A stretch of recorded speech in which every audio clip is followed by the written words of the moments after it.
Salut à tous, heureux de vous retrouver dans cette deuxième vidéo consacrée à l'apprentissage des bases de la programmation avec le langage Python. La dernière fois, nous avons vu deux types de fonctions natives, à savoir la fonction print et la fonction input. Nous avons vu que la fonction print permettait d'afficher les données et la fonction input permettait de récupérer les entrées utilisateurs. À la fin de cette leçon, je vous avais donné un devoir qui demandait de créer un programme qui demande à l'utilisateur de donner son nom, ensuite son prénom et enfin qui affiche bonjour, le nom et le prénom. OK. Pour faire ça, voilà comment il fallait procéder. Donc, je vais exécuter. J'entre mon nom. J'entre mon prénom. Et le programme affiche bonjour, Jomo Fabrice. Bien évidemment, je souligne que ce n'est pas la seule façon de procéder. Mais par rapport à notre leçon, c'est ainsi qu'il fallait procéder puisque nous avions vu à ce moment-là les arguments, l'argument tel que int. Bien. Aujourd'hui, nous allons entamer une nouvelle leçon qui va porter sur les variables. C'est quoi une variable? Une variable, c'est tout simplement un élément qui permet de contenir temporairement une valeur. Cette valeur peut être du texte, ça peut être des chiffres, ça peut être des caractères spéciaux. Bien. Pour créer une variable, il y a trois étapes, à savoir, premièrement, on lui attribue un nom, ensuite, on place le signe égal devant ce nom, et enfin, on attribue une valeur à cette variable-là. Attention, le choix du nom d'une variable respecte un certain nombre de critères. Le nom d'une variable ne peut pas contenir d'espace. Je ne peux pas écrire, par exemple, nom, prénom. Vous voyez qu'il y a une erreur. C'est souligné, c'est pour dire qu'il y a une erreur. Parce qu'il y a un espace entre les deux noms. À la place, je peux par exemple écrire comme ceci. Soit je colle les deux noms, soit je mets un tiret de 8 entre les deux. Cette écriture s'appelle l'écriture snake case. Ou alors, je peux coller les deux noms et chaque nom s'écrit. Chaque nom commence par une lettre majuscule.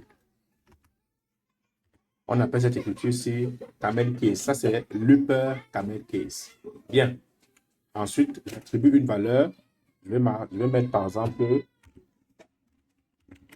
Fabrice Jomo. Bien. Voilà, je viens de créer une variable. Deuxième chose à ne pas faire, on a dit que une variable ne peut pas avoir des chiffres au début. Vous voyez, c'est en rouge. Parce que j'ai commencé par écrire des chiffres avant d'écrire le nom de ma variable. C'est interdit. Si je mets par exemple ici là 20,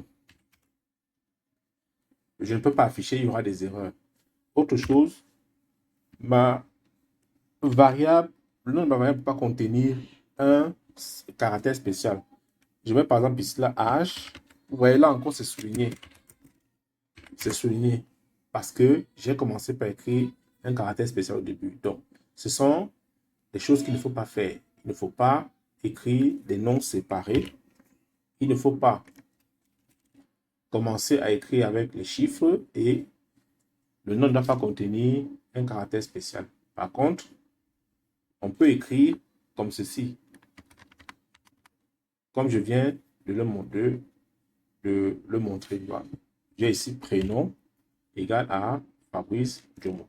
Donc là, j'ai créé une variable prénom à laquelle j'ai attribué la valeur Fabrice Jomo. Bien, ok. On peut faire la même chose avec les chiffres. Je peux créer une variable, par exemple, âge, et j'attribue la valeur 20. Il existe plusieurs types de valeurs ou données.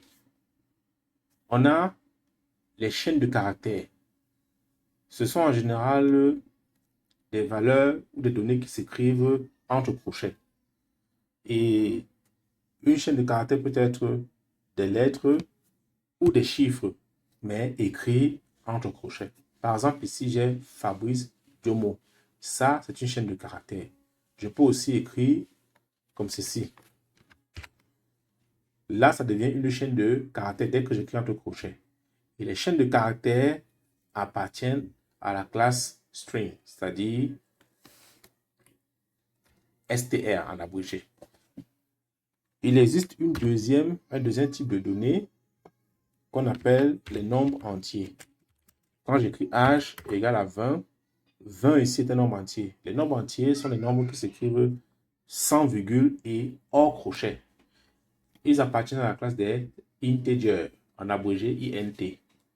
On a ensuite les nombres décimaux. Les nombres décimaux, ce sont des nombres qui s'écrivent avec des virgules et hors crochet. Ils appartiennent à la classe des flottants ou FLOAT en abrégé. Il existe d'autres structures de données telles que les listes, les dictionnaires, les tuples, les sets. Mais ceux-là feront l'objet d'autres séances, d'autres leçons. Bien. Ce qu'il faut savoir aussi, c'est que la valeur d'une variable peut être modifiée. Exemple, je peux écrire ici là, prénom égale à Fabrice. Ensuite, je viens écrire prénom, la même variable, égale à Jomo. Et si j'affiche ici, j'affiche ici le prénom.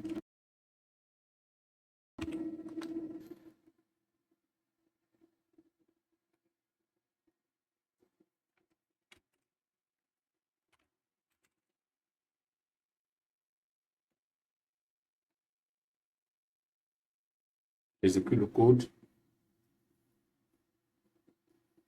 Vous voyez, au début, ma variable prénom avait pour valeur Fabrice. Ensuite, sa valeur est devenue Jomo. Ce qui s'est passé, c'est que en écrivant le nom de la variable que j'ai créée ici en haut, en l'écrivant ici en bas, et en lui attribuant une nouvelle valeur, cette nouvelle valeur a écrasé l'ancienne valeur. Donc, on peut voir une variable comme un conteneur, c'est-à-dire une boîte qui peut contenir une valeur. OK. En devoir, ce que vous ferez, c'est créer un programme qui demande le nom de l'utilisateur, son âge et les affiches. Bien.